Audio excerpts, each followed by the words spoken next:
Ak hľadáte kompresor do profesionálnej dielne, pneuservisu alebo výroby, kde potrebujete dostatok vzduchu aj pre viac zariadení naraz, toto je jeden z modelov, ktorý by som určite zvážil.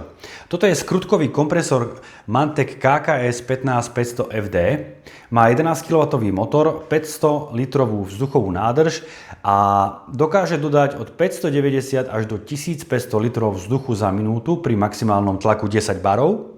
Jedna z najväčších výhod tohto kompresora je frekvenčný menič, teda invertor.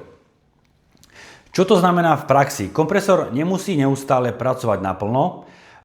Svoje otáčky a výkon si prispôsobuje podľa toho, koľko stlačeného vzduchu práve potrebuje. Keď je spotreba menšia, kompresor zníži výkon. Keď potrebuje viac vzduchu, výkon si automaticky zvýši. Výsledkom je efektívnejšia prevádzka a nižšia spotreba elektrickej energie oproti systému, ktorý musí neustále pracovať v režime zapnutia a vypnutia. Ďalšou veľkou výhodou je, že tu máte prakticky celý systém v jednom stroji.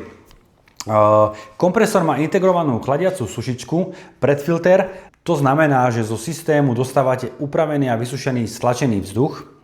Kompresor je zároveň veľmi dobre odhlučnený. Hlučnosť je približne 65 decibelov, takže je vhodný aj do priestorov, kde sa počas jeho prevádzky normálne pracuje.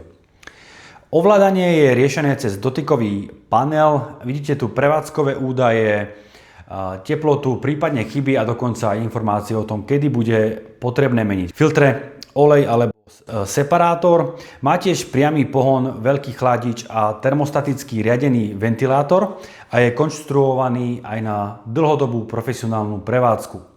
Takže ak potrebujete výkonný skrutkový kompresor, ktorý dokáže zásobovať viac zariadení, ale zároveň nechcete zbytočne míňať elektrinu pri nižšej spotrebe vzduchu, KKS 15500 FD je veľmi zaujímavá voľba.